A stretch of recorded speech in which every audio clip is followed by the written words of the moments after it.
Welcome back. Here to the Saturday showdown between India and Pakistan. There is controversy over the cheers surrounding the Pakistan team, both in Hyderabad and, of course, later in Ahmedabad. In Hyderabad, of course, where they played their first few matches during the clash with Sri Lanka, there were cheers of Pakistan Jeetega that was going around the stadium. Meanwhile, in Ahmedabad, the Pakistan team got a warm welcome. There were doles and dance and cheers from the local fans. All of this comes amid frozen ties with Pakistan, a nation that is described as the epicenter of terror. India has been a victim of this terror, Pakistan-sponsored terror, for a number of decades now. The question, though, remains. India is hosting Pakistan as per ICC rules for the World Cup. If India refused to host Pakistan, it would have had to give up points, possibly even costing the Indian team a path to the semi-finals and thereafter. But the question also is all this pomp and show and welcome and holes actually necessary? Should India have invited Pakistan at all? Should cricket be treated different from the diplomatic and political ties, which are clearly not in a good place, which are in the deep freezer since these terrorist attacks have been happening? Ultimately, how do you resolve this situation?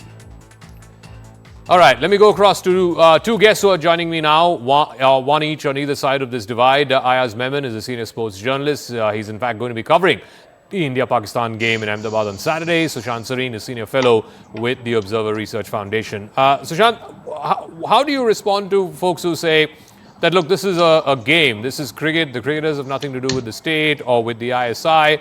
You know, why are you conflating the two? That soldiers and sportspersons should not be conflated.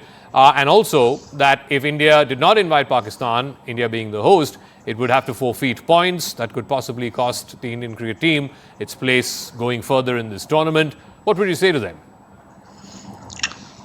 Look, we had to call the Pakistani cricket team, even if we had to hold our nose and call them and play with them in this particular World Cup, because this is an international tournament. We didn't have a choice, right?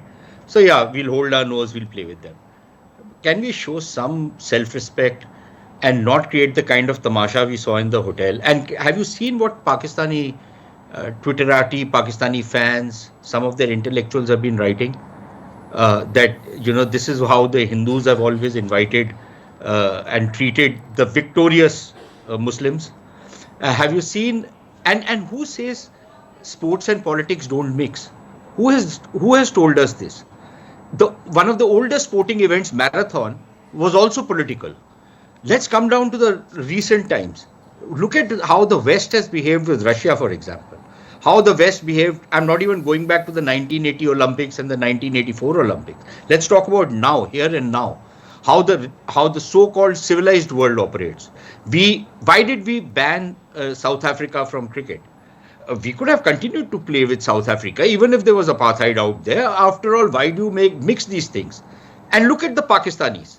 Serial offenders when it comes to mixing religion with sports, mixing politics with sports. They consider it, their ministers say that this is the captain, when they lost in Mohali during the World Cup, they said, I'm really sorry to the Muslims of the world, as though these guys represent Muslims of the world. Okay? Their ministers say that this is a victory of Islam over Kufr. Why do you want to play with these people? Please tell me this. Okay. What do you get out of the it? idea that sport and politics cannot be mixed or should not be mixed is not something that has many takers. I mean, you know this. Whether it is 80 and 84, the USA boycotting the Moscow games, and then subsequently the USSR boycotting the Los Angeles games. And even more recently, I mean, when the Football World Cup happened, the Ukrainian team was cheered on as though, you know, the outcome of the war would depend on the status of the football team and its outcomes on the pitch. Now, the point is that if politically ties are fraught between India and Pakistan, and it has been for a number of years, and this whole BCCI halfway here logic does not apply. Oh, we're not calling them for a bilateral, but we're calling them for a multilateral. At the end of the day, it's the Pakistan team. You're inviting them. You're rolling out the red carpet, cheers, and people, you know, shouting "Jeetega" by Pakistan. I mean, come on. That's completely a halfway house argument. Yeah, I mean, Zakar, look, if that's the case, then you shouldn't host the World Cup. You know, because if the World Cup has been kind of given to India to host, then you know what are the repercussions or who are the teams that are going to come and play. And if you have a problem with a particular team or a couple of teams, then you should immediately say that, look, we're not interested. And then some other host country is found. But to accept it and then, I think reach a situation which we are discussing now, I think that it goes neither side. What do you do now? Now that you have decided to be the host, what do? Are you going to call off the match now? Are you going to say that we will not host Pakistan when the match is the day after tomorrow? Is that what's going to happen? I mean, I don't know what. Look, at the end of the day, I agree with you, and I agree with Sushant that sports and politics will somewhere or the other get intertwined. It's from time immemorial it's happened. So that's not the issue. The issue is that knowing all the ramifications, the political ramifications that are likely to take place, that's the call you have to take. No, but all this band, dhol, baja, shor sharaba, is that what, hospitality or what? I mean, look, whether you want band or dhol bhaja or not, that's for the organizers to decide, isn't it? I mean, if you ask me personally, I may not be interested in it at all. Maybe it's a spectacle that you need to create. I believe that there's going to be a huge, Yep. Opening ceremony, almost like an opening ceremony kind of a thing before the match. Yeah. So, I mean, these things, IPL can be had without cheerleaders and music and all that. That can be dispensed with. It has nothing to do with cricket. So that's not the argument. The argument really is what you are saying, what your premise is, that should we be having an event with this team here or these teams here? I think that is a fundamental question, whether you have So, Sushant, isn't that a fair question to ask? I mean, this tournament began a week, 10 days ago. There was no opening ceremony, there was no shor sharaba, tamasha, all of that. And just before the Pakistan game, there's going to be almost like an opening ceremony of sorts. I mean, there's going to be Bollywood actors and there's going to be Nach Gana and all of that. Because it's commerce, right? It's money. Everybody knows that this is the one game that's going to derive the maximum profits for the boards, for the broadcasters, for everyone involved. Zaka, every Indian match will get money for the boards and the broadcasters, right? Because of the Indian market. Even if India plays Zimbabwe, it will get the eyeballs, first and foremost.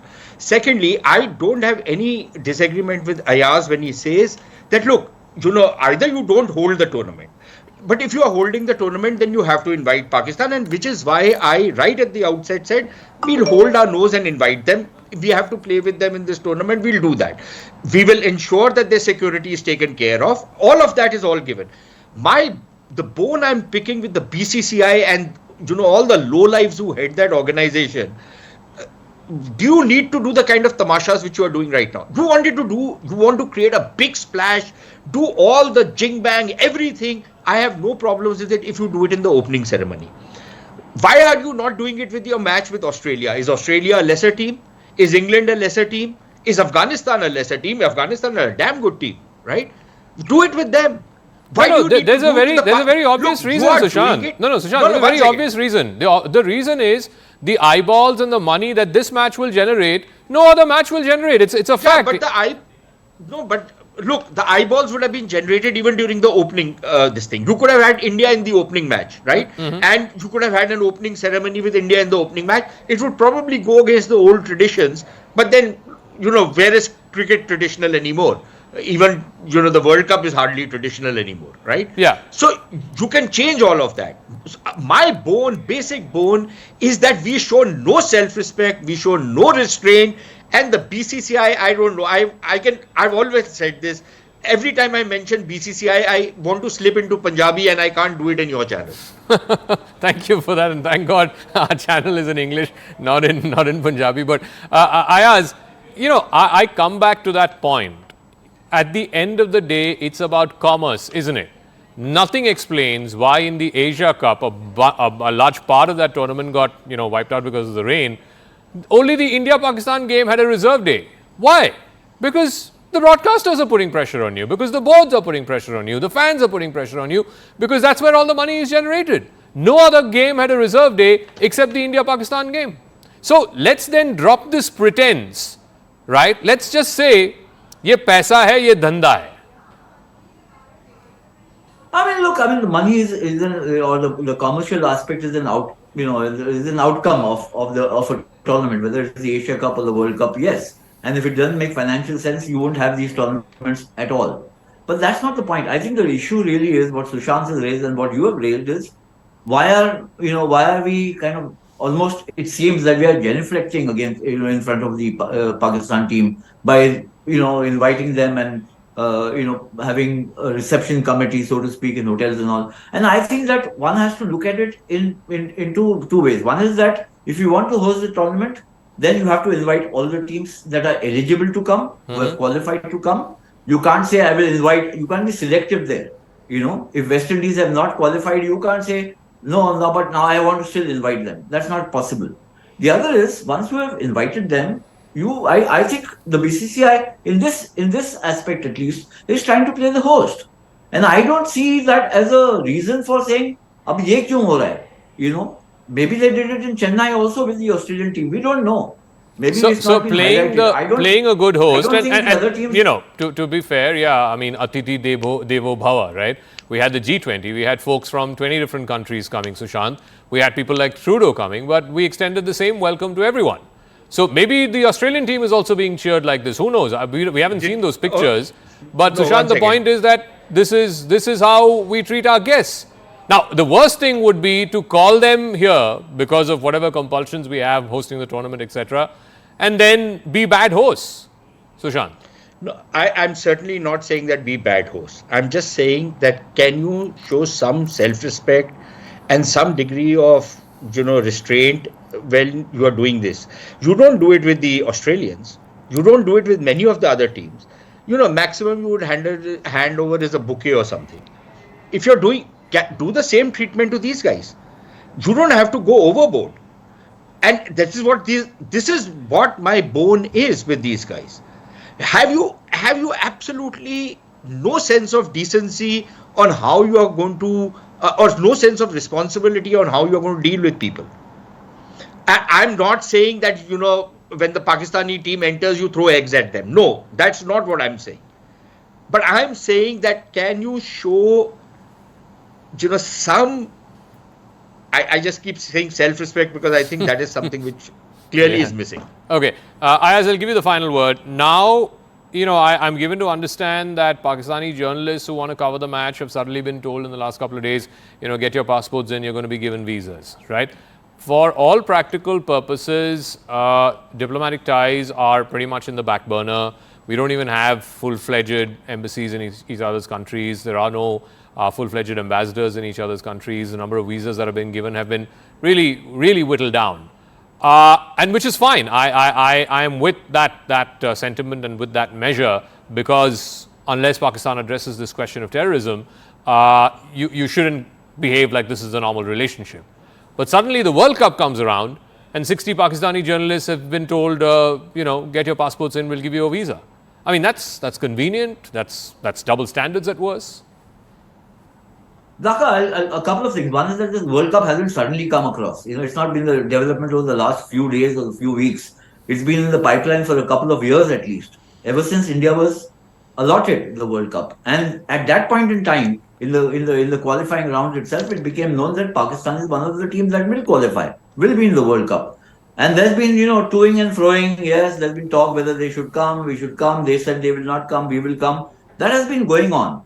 As far as what Sushant has been talking about, I think he's being a little reactive. He's talking and highlighting things that, images that have been seen on television about the Pakistan team being received in Ahmedabad or Hyderabad or wherever they are, and not about what Australian team, the reception they may have received in Chennai or South Africa received in Lucknow, because that does not change. The reception protocol for all teams has not changed because there is a particular team or there is not a particular team. I think that is looking at it in a very, partisan way. No, but what about the crowds chanting "Jeetega Bhai Pakistan"? I mean, I don't think any other crowd for any other team has said that in the stadium. Have they? I have not been to the stadium. I am going to Ahmedabad first thing tomorrow, so I'll have to wait and see what happens there. Right. And I'm covering it for the same channel, so we'll have to wait and see. Zaga,